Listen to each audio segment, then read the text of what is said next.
का दीदेवार जीवन ज्योति में आने का अभिनंदन। हर बार की तरह इस बार भी आपको विषय का ज्ञान है, और ये विषय है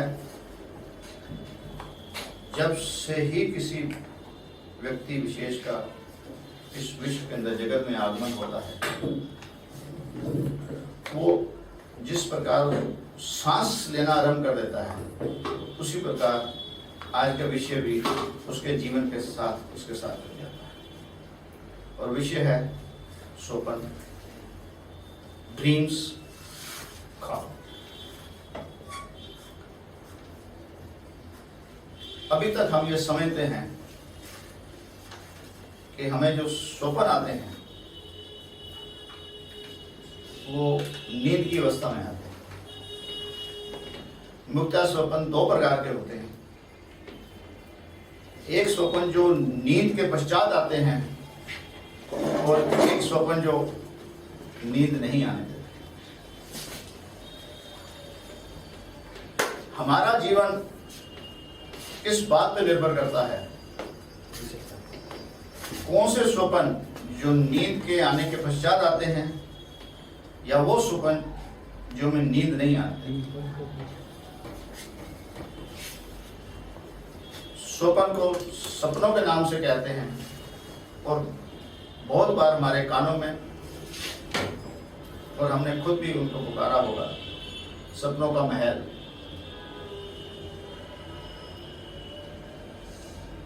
सपनों के नाम सुहाने सपने, ड्रीम हाउस, सपनों का राजा, सपनों की रानी, ड्रीम गर्ल। ऐसे कई नामों से हम सपनों से अपने आप को संबोधित करते हैं, और जब संबोधित करते हैं तो उसको सुनते हैं। मुख्यतः स्वप्न जो हैं उसके कारण जो है, एक हमारे को जिस चीज की चाहत होती है वो पूर्ण नहीं होती, उस स्वप्न के माध्यम से हम उसे पूरा हुआ करता हुआ। एक स्वप्न जो भय के कारण हमें आते हैं कि हमारे जीवन में कोई ऐसी घटना न घट जाए, वो घटना भी घटित करते हुए हमें नींद की अवस्था में लाते हैं। एक स्वप्न मोह के कारण आते हैं, लगाव के कारण आते हैं। एक स्वप्न रिश्तों के कारण आते हैं कि हमारा इस जीवन के अंदर किसी के साथ भी बहुत अधिक गहरा रिश्ता होता है, और जो हमसे शरीर रूप में इस जगत से प्रस्थान कर लेता है, तो उसकी याद के अंदर भी हमारे वो स्वप्न में हमें दिखाई देते हैं। एक स्वप्न हमारे अपने स्वास्थ्य के बारे में आते हैं, जिसका हमें डर है कि हमें कोई रोग न लग जाए। एक स्वप्न हम किसी स्थान जहाँ पर हमारा निवास है उससे कहीं दूसरी जगह जाते हैं, तीर्थ के नाम से या पर्यटन के नाम से। वो जो कुछ समय हम रहते हैं उनके अंदर जो हम पाते हैं वो दृश्य के रूप में, या कोई ऐसा व्यक्ति विशेष हमें उससे मिलता है, वो भी हमारे स्वप्न में आता है। अर्थात जो भी हमें स्वप्न आते हैं वो हमारी जीवन की किसी ना किसी जागृत अवस्था में घटना घटित होती है। और एक जो सबसे ज्यादा अधिक सपने आते हैं, और प्रकृति का कितना बड़ा है कि जिसकी आंखों से उसने सपने देखने हैं, और जिसकी आंखों में रोशनी नहीं है जगत को देखने की, उसको भी स्वप्न आते हैं। जिस व्यक्ति विशेष की बुद्धि के अंदर कोई विचार नहीं आता, जिसको हम मेंटल रिटार्डेड भी कहते हैं, स्वप्न तो उसे भी आते हैं। तो ये स्वप्न सबसे ज्यादा सभी को आते हैं। वो कौन से स्वप्न है? इन सब स्वप्नों का मिश्रण, जिसको कंफ्यूज अवस्था कहा जाता है, कि हमें अधिकतर सपने जो आते हैं जो हमारी समझ में नहीं आते। और कितनी बड़ी बात है कि जब हम स्वप्न देख रहे होते हैं तो हमें वास्तविक का अनुभव कराते हैं। और जागृत अवस्था में ही हमें इस बात का ज्ञान मिलता है कि वो स्वप्न था। हम उस स्वप्न के अंदर हमारे शरीर का हर अंग, हमारी आंखें, हमारी भूख प्यास, मन सब कार्य करता है, मगर हम इस बात से अनभिज्ञ हैं कि प्रकृति ने सब कुछ देने के बाद मानव को ये निद्र अवस्था क्यों दी जिससे वो स्वप्न देखता है।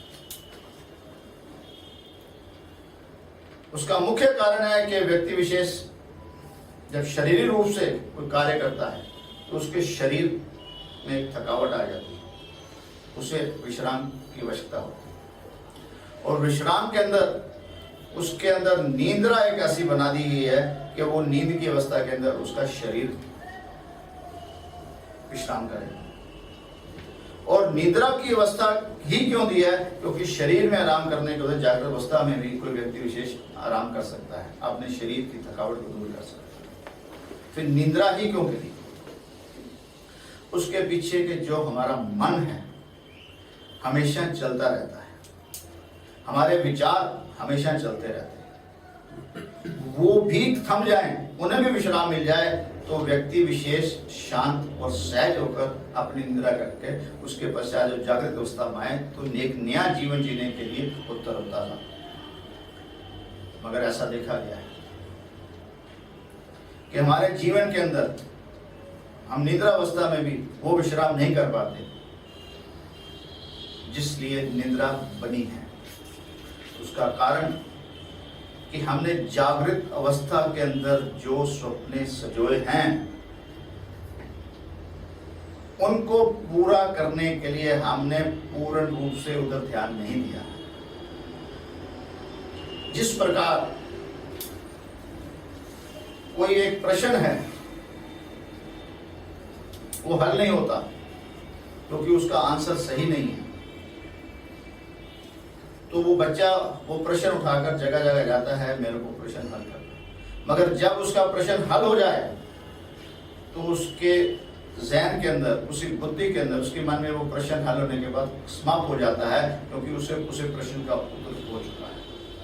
तो हमारे जीवन के अंदर भी जो हमने जागृत अवस्था के अंदर स्वप्न देखे वो पूर्ण रूप से हल नहीं होते और हम उनमें हल करता हुआ स्वप्नों में देखते हैं, वो किसी ना किसी रूप में हमें आभास देते हैं, अनुभव देते हैं और हमें वो सपने सुहाने लगने लगते हैं।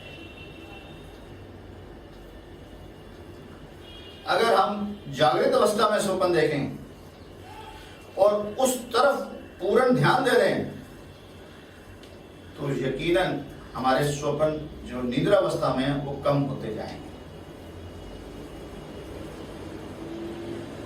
क्योंकि हमें अभी तक इस बात का ज्ञान नहीं था, क्योंकि हमने जो स्वप्न संजोए हैं वो किसी और को आइडियल बनाकर, किसी और को सामने रखकर अपने सपने बनाए थे, इसलिए पूर्ण नहीं हुए। यहाँ दीदेवार जीवन ज्योति में इसी बात पे कहा है कि व्यक्ति विशेष तू अपने जीवन के सपने सजो और जिसे तूने पूरा करना है वो जागृत अवस्था में करेगा और जागृत अवस्था में ही पूर्ण कर पाएगा और निद्रा अवस्था में वो स्वप्न नहीं रहे। निद्रा अवस्था में जो जिसलिए निद्रा बनी है वो इसलिए तेरी सहज होगी और तेरा मन भी शांत रहेगा। और कुछ प्रकृति के नियम और हैं, इन सपनों के द्वारा हम एक इंट्यूशन का नाम देते हैं, भविष्य का आभास होने का नाम देते हैं, जागृत अवस्था में भी और निद्रा अवस्था में भी। अगर हमें एक बार किसी व्यक्ति विशेष की या कोई किसी कारण से कोई इंट्यूशन हो गई है या सपने के माध्यम से हमें कुछ ज्ञान मिला है तो हम दोबारा भी उसी रास्ते में उस नियम को अगर समझ लेंगे तो हमें उसका हर चीज की इंट्यूशन या ज्ञान प्राप्त हो सकता है। हमने अनजाने के अंदर कहा कि आज मेरे को आभास हो गया सपने के अंदर, वो हकीकत में हो जाता है, क्योंकि किसी एक सपना जो देखा रात को सुबह हो गया तो हमने उसी को पकड़ लिया। अगर हम सभी सपनों को ध्यान से देखना शुरू करेंगे तो हमें बहुत चीजों का ज्ञान मिलेगा कि हमारे जीवन में कोई सपना जो जागृत अवस्था में देखा है वो पूर्ण नहीं हुआ तो हमें स्वप्न के अंदर उसका ज्ञान मिलता है। अपने जीवन की एक स्वप्न के माध्यम से आपको वो दृश्यमान आपके सामने रखना चाहता हूँ। एक रात निद्रा में मैं स्वप्न देख रहा था कि मैं ट्रेन में सफर कर रहा हूँ, और जैसे ही किसी ट्रेन में होता है, साथ वाले यात्री भी साथ बैठे हैं। एक स्टेशन के बाद जो नियम है कि उस ट्रेन का जो टिकट चेकर है, जिसे हम टीटीवी कहते हैं, वो टिकट चेक करने के लिए आए। तो कह दिया आप टिकट दीजिए। तो मैंने अपनी जेब में देखा, टिकट देखा, नहीं मिली। इधर देखा, दूसरा, जो मेरे पास एक संदूक था, जो बैग था, उसको देखा, उसमें भी टिकट नहीं था। नीचे देखा, सीट के नीचे देखा, तो टीटी कहने लगा कि आपका टिकट ढूंढने का जो प्रक्रिया है, उससे मुझे आभास हो गया कि आपने टिकट यकीनन खरीदी है, मगर आप अपना परिचय दे दें, अपना नाम बता दें, तो मैं अपनी लिस्ट में देख लूं कि वो टिकट टैली है कि नहीं। तो जैसे ही मैं बताने लगा तो उसने पूछा आप कौन हैं। तो ये प्रश्न मेरे में, मैं कौन हूं, मैं कौन सा परिचय दूं, मैं कहां से आया हूं, मुझे कहां जाना है। इस प्रश्न से मैं आवाज के अंदर, मेरे उस स्वप्न ने मुझे मैं कौन ही पहचान के लिए मुझे इस तरह। एक ने कहा ये पिछले स्टेशन से चढ़े थे, तो इन्होंने कहां जाना है, तो स्टेशन का नाम हो गया। एक ने कहा इनका नाम तो जो है कि इनको दुनिया से देखे कि ऐसे लगे, तो यानी जगत ने जो मेरे को नाम दे दिया, जहां से मैं इस जगत में आगमन हुआ, कहां जाना है, इस बात से नजरअंदाज कर जगत में मुझे देता रहा, मगर मैं कौन हूं इसकी पहचान नहीं दे। जो जगत ने मुझे पहचान दी, जो जगत ने मुझे स्थान दिया, और जहां मुझे जगत में जाना है वही उसी की टिकट है। इस एक घटना ने मेरे अंदर वो प्रश्न पैदा कर दिया, और मैं कौन की पहचान के ऊपर मैं चल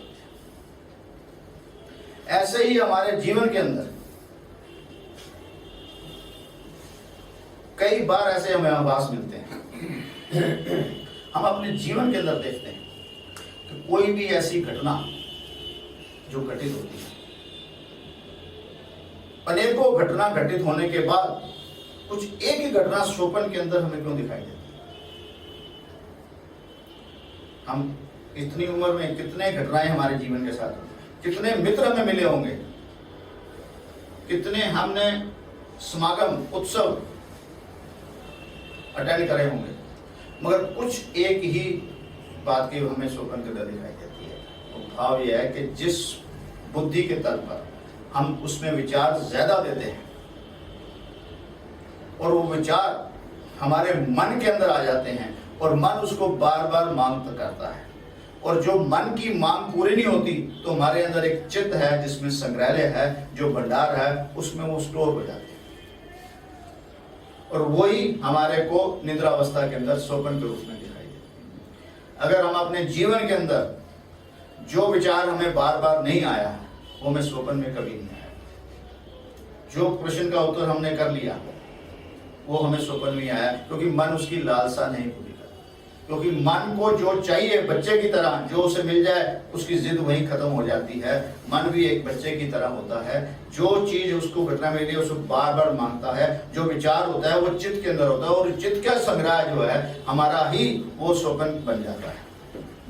तो जिस बार इस बात से हम देखेंगे, तो हमें जीवन के अंदर प्रगति ने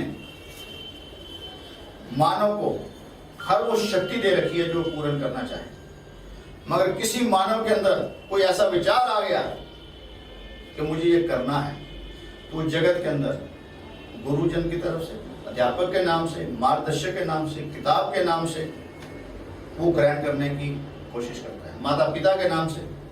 मगर कुछ ऐसी चीजें जो आज तक जगत में नहीं आई, उनके पूरा करने के लिए उसमें एक प्रश्न गहन कर जाता है।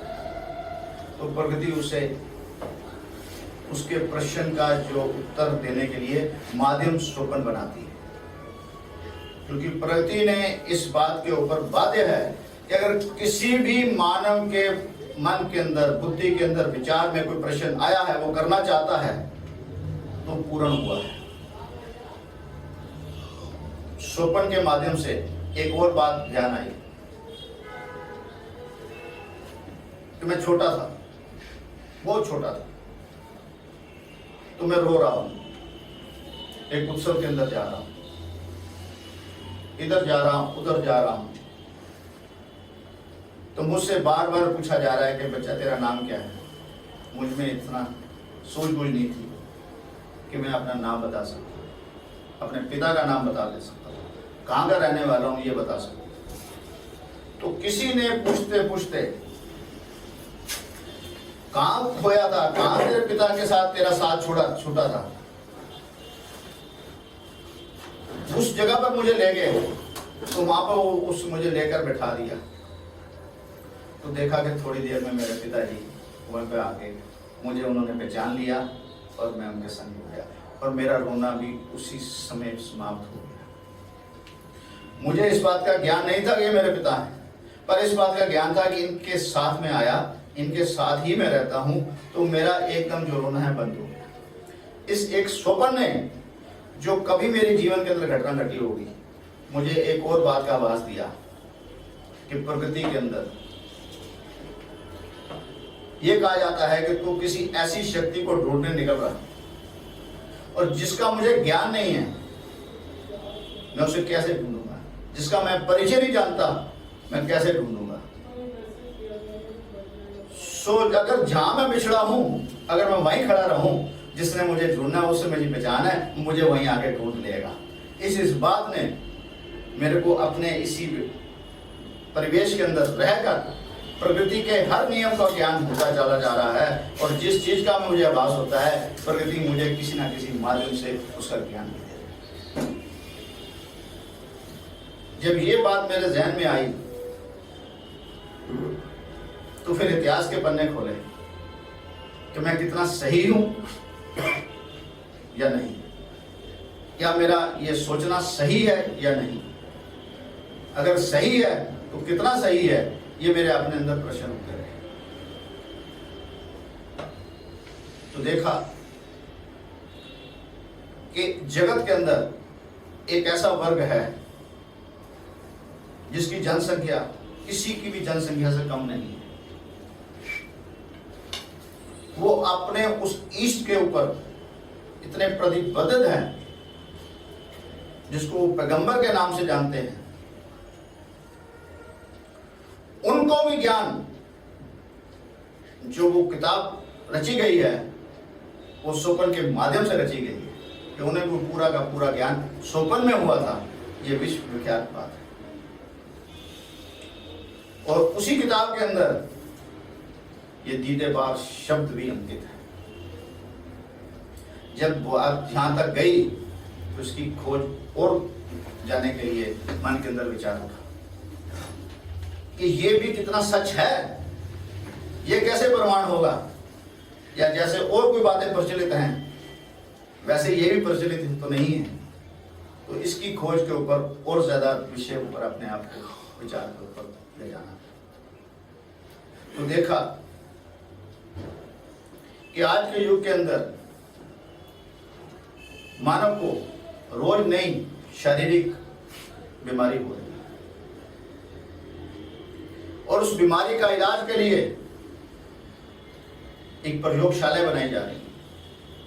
उसके लिए कई लोग संगठित होकर उसके ऊपर प्रयोगशाला में कार्य कर रहे हैं, जिनको हम वैज्ञानिक कहते हैं, साइंटिस्ट कहते हैं, डॉक्टर कहते हैं। वो औषधि का निर्माण करते हैं। तो जब हजारों साल पहले मानव ने इतनी तरक्की नहीं करी थी, एक मानव दूसरे से भाषा का तक का ज्ञान नहीं था उसे, एक जगह से दूसरी जगह जाना इतना आसान नहीं था। तो उस मानव ने कैसे ये ज्ञान प्राप्त किया होगा, कैसी कौन सी प्रयोगशाला में ये प्राप्त किया होगा कि इस बीमारी की औषधि की जड़ी बूटी इस जगह पर है। इन दो जड़ी बूटियों को संग्रह से ऐसी दवा तैयार की जा सकती है कि वो इस रोग का उपचारण कर सकती है। तो ये भी ध्यान में आया कि वो भी किसी ना किसी मानव ने दृढ़ता उससे सोचा होगा, तो प्रकृति ने उसे स्वप्न के माध्यम से ही इस बात का ज्ञान दिया।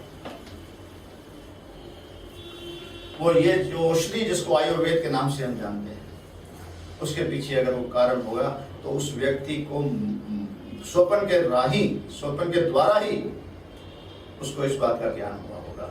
ये मेरा अपना विचार है। फिर इसके बाद देखा कि कुछ ऐसी चीजें, कुछ ऐसे विचार मन में आए जो प्रकट रूप के अंदर आकृति के रूप में नहीं होते, ना हो सकते हैं, मगर प्रश्न अपनी जगह होते हैं। तो जब ऐसे ऐसे मेरे जीवन के अंदर वो प्रश्न आ रहे हैं, तो उन स्वप्नों को समझने की कोशिश में एक स्वप्न और भी आपके साथ बताना चाहता हूं कि मैं एक सुनसान सड़क में जा रहा हूं।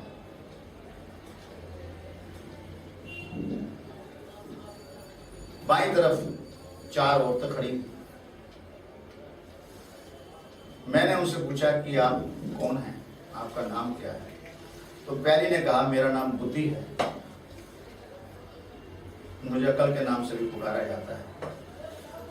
दूसरी ने कहा कि मेरा नाम लज्जा है, हया के नाम से पुकारा जाता है।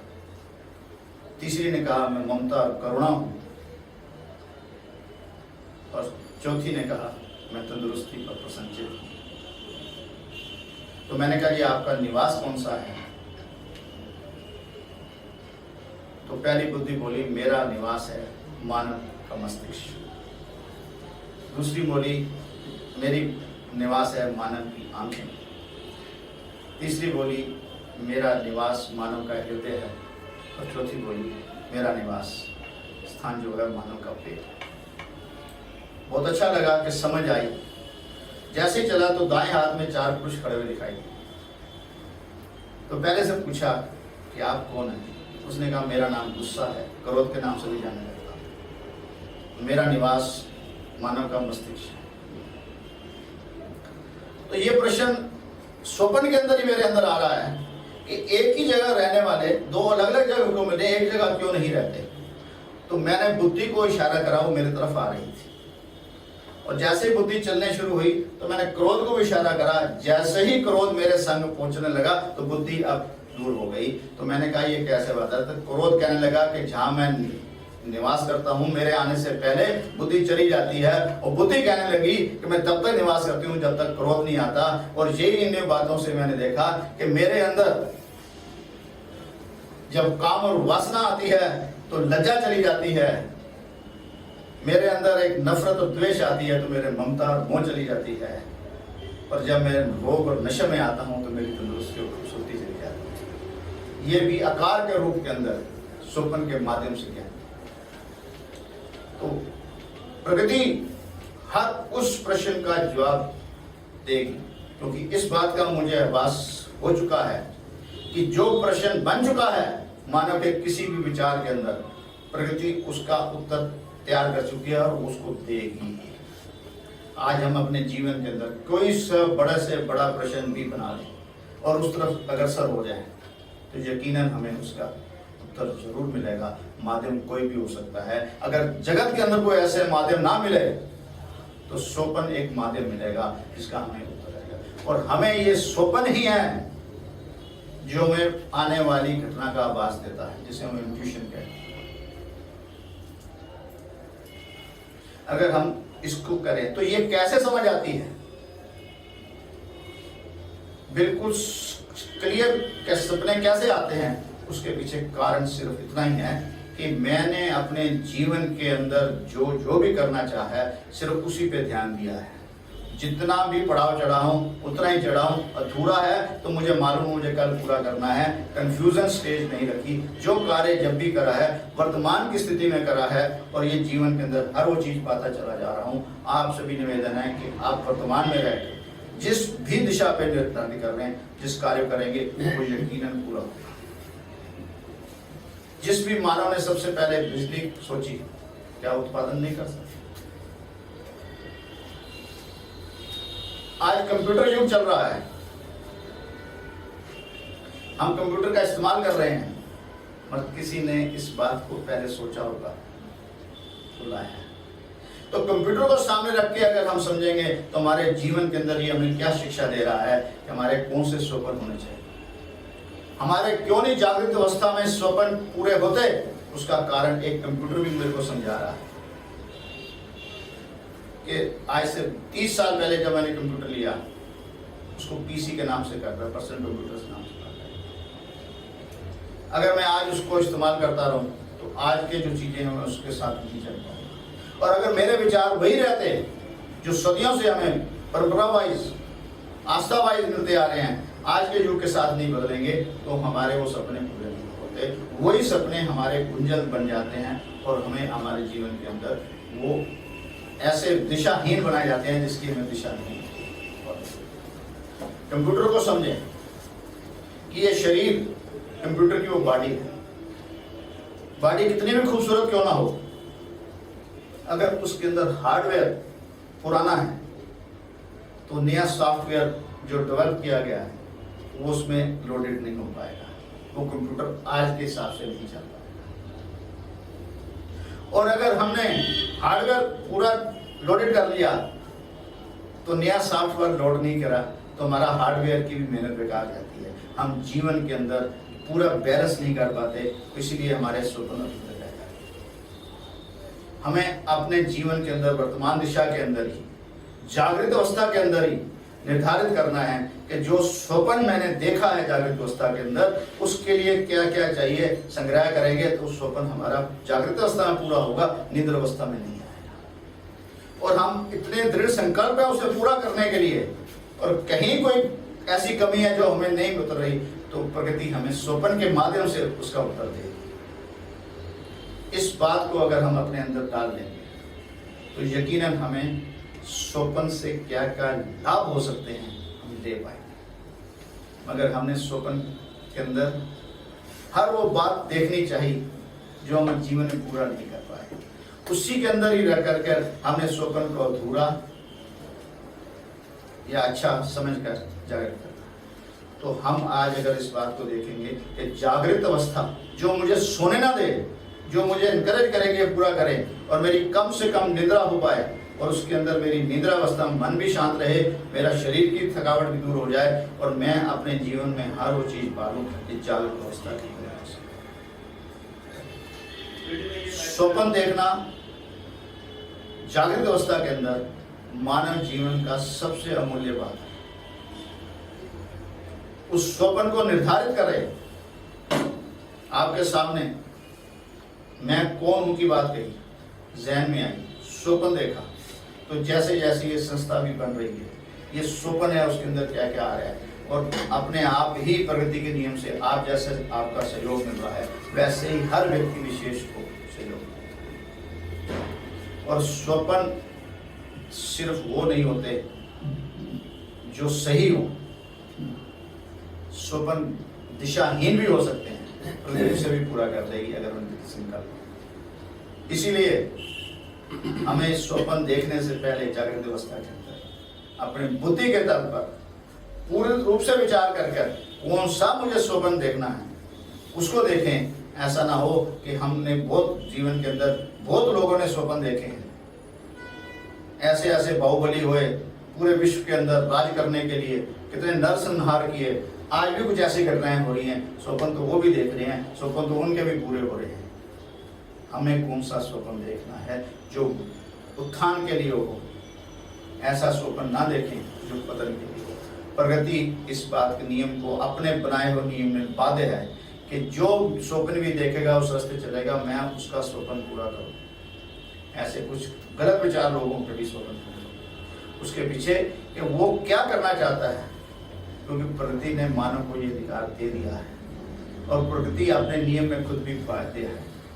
और अगर हम इस बात को पूर्ण रूप से समझ जाएंगे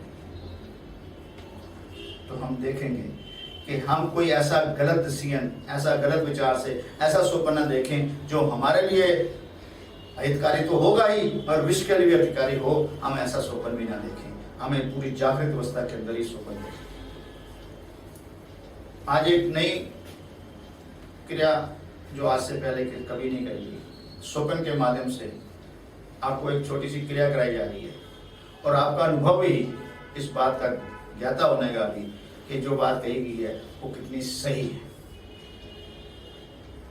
आप सभी से निवेदन है कि आप एक ऐसी आसन में बैठ जाएं जिसमें हमें कंफर्टेबल हो, और जो आपके हाथों में कुछ है साइड पर रख दीजिए, मोबाइल है, और ये दो हाथे हैं, चाहे उन्हें जोड़ के रखें या इधर रखें, या हाथों की तली जो है बंद की तरफ हो जाए, चाहे यहाँ रखें या इस जांग पे रख लें या हाथ जोड़ के रखें, ऐसे कर ये अंदर की तली को छोड़ बंद करके रखें, ओपन नहीं करें, और आंखों को बंद रखें और जो कहा जा रहा है सिर्फ सुने, और जितना ध्यान इस पे लगाएंगे तो आपको स्वप्न का अनुभव होना शुरू होगा। मैं एक ऐसी पथ पर चल रहा हूं जहां दोनों तरफ हरे भरे वृक्ष लहरा रहे हैं, पक्षी चहचहा रहे हैं, कुछ जानवर भी इधर उधर जा रहे हैं, और चलते चलते मैं एक ऐसे स्थान पर आ गया जिसमें अनेक प्रकार के फूल खिले हुए, बहुत ही सुगंधित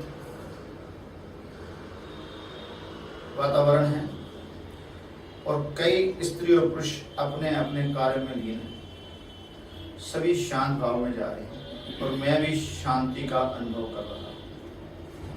और थोड़ा सा ऊपर देखा तो एक तरफ मुझे छोटा सा पहाड़ दिखाई दिया, और उसके ऊपर शीतल बर्फ की एक सफ़ेद चादर सी दिखाई दे रही है, और हर तरफ प्रकाश प्रकाश और प्रकाश है, और जिसको भी देख रहा हूँ वो सिर्फ शांत शांत और शांत दिखाई दे रहा है। इतना सुहावना वातावरण जो मैं अनुभव कर रहा हूँ, ये मेरा हर पल मुझे अनुभव होता रहे, ऐसा मैं स्वप्न देख रहा हूँ। मेरे शरीर का हर उंगली इसको अनुभव कर रही है, और मैं इसमें लुप्त हो गया हूँ, और ये मेरे जीवन का सबसे कोमल, सहज, सरल और आनंदमय क्षण है, जिसके अंदर मैं इतना प्रसन्नचित हूँ, और जो भी मुझे दिखाई दे रहा है वो आनंदित आनंदित और आनंदित ही दिखाई दे रहा है, और मैं भी पूर्ण रूप से प्रसन्नचित्ता का अनुभव कर रहा हूँ। अब आपसे निवेदन है कि आस्ता आस्ता अपनी आंखें खोल दें और अपनी अवस्था में आएं। ये 2 मिनट की क्रिया है, सबको अपना अपना क्या अनुभव हुआ है तो अपने आप से पूछे और अपने आप को कहें कि इस दौरान 2 मिनट के अंदर क्या वो एक सहज हुआ, क्या उसको वो दृश्य जो बोले गए उसमें से कुछ झलक दिखाई दी। अगर है तो मान लो कि जो जागृत अवस्था के अंदर हम स्वप्न देखेंगे हमारे जीवन का वो ध्येय बन जाएगा, वो हमें निद्रा अवस्था में दिखाई देगा। कोई भी स्वप्न आज भी अगर इस पल के अंदर आप घटित कर लें और उसके ऊपर दृढ़ होकर उस पर सोचना आरंभ कर दें, तो आपके यकीनन आपके जीवन के अंदर वो जल्द से जल्द किसी पल आपके सामने घटित हो। बस इस पर सिर्फ इतना ही ध्यान देना है कि पूरी सहजता से, पूरे विचार से और बुद्धि के साथ करना है। कोई ऐसा कार्य, कोई ऐसा विचार, कोई ऐसा स्वप्न जो किसी और को देख के बनाया जाए, ऐसा ना हो। जो मेरे जीवन के लिए मेरा स्वप्न है, मैं करना चाहता हूँ, उस पर करें, प्रगति उसके लिए बात है। और यही कारण है कि मानव जब अपनी पहचान पे आ जाता है तो उसके जीवन की हर वो चीज उसके लिए है। हमने जीवन भर किसी और को देखकर अपना जीवन का ध्येय बना रहे हैं, इसीलिए हमें निद्रा अवस्था के अंदर गुंजलदार ऐसे प्रश्न, ऐसे स्वप्न आ रहे हैं। और हम अपने आप से प्रश्न करें कि हमें आज तक कौन से इष्ट के दर्शन हुए हैं स्वप्न के अंदर, जो हमारे बुद्धि और मन के तल पर इतने गहरे हो गए हैं, उन्हीं को ही हमें स्वप्न में दिखाई दिया।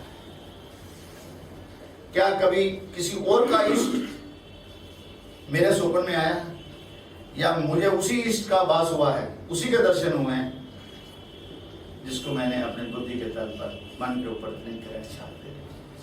अर्थात मुझे वही दृश्य दिखाई देते हैं जो मैं जागृत अवस्था में मानता, जागृत उसमें देखता। तो वो मेरे ही बनाए हुए दृश्य हैं, वो मेरे ही द्वारा बनाया हुआ इष्ट है, वो कोई इष्ट और नहीं है। अगर मैं अपने आप को स्वयं का इष्ट बना लूंगा तो मैं अपने स्वप्न के अंदर भी खुद को हर वो कार्य करके रखूंगा और मेरा बिल्कुल क्लियर और सब चीज़ क्लियर होती जाएगी। जैसा जैसा हम इस बात को समझते जाएंगे वैसा वैसा ही हमें इस बात का ज्ञान होता है। जागृत अवस्था के अंदर अगर मैंने किसी ऐसे मोह के अंदर आकर, जो मेरे जीवन के अंदर दादा दादी हो, नाना नानी हो, पिता हो, भाई हो, जिससे मोदा हो और जगत से परेशान कर गया, उनको अगर मैं जागृत अवस्था में अपने बुद्धि से निकाल दूं कि मेरा आपका रिश्ता इतना लगा, तो आज इसी पल से आप हमारे जीवन के अंदर, स्वप्न के अंदर, निद्रा अवस्था में कभी नहीं, हमने उनको अपने बुद्धि और मन के तल पर नहीं उनको घर दे रखा है, तो वो आते हैं। तो जो जो घटना हमें दूषित करती है, परेशान करती है, हम वो कितने भी मोह क्यों ना हो, कितनी भी मीठी क्यों ना हो, हमें उससे दूर रहना है। उसके लिए हमें जागृत अवस्था से ही उसका अपने हृदय से प्रस्थान करना है। और जैसे जैसे हम अपने हृदय से प्रस्थान करना सीख जाएंगे तो हमारा जीवन जैसे सहज और कोमल होगा, हमारी निद्रा अवस्था भी सहज और कोमल होगी और हम रोज नया एक अध्याय लिखने के लिए तत्पर होते रहेंगे और प्रति हमें नए अध्याय के बाद वो गुण गुण और गुण देती जाएगी, जिसका जीवन के अंदर हर वो हल हो जाएगा, जिसका मन लजाएगा नहीं। मन जागृत अवस्था में शांत है तो निद्रा अवस्था में भी शांत होगा।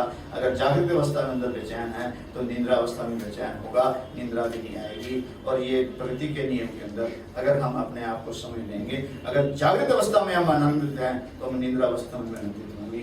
ऐसा अनुभव आज अभी हमने करके देखा है और हम आने वाले स्वप्न देखते हैं तो हमारा जीवन जागृत अवस्था में और निद्रा अवस्था में ही आनंद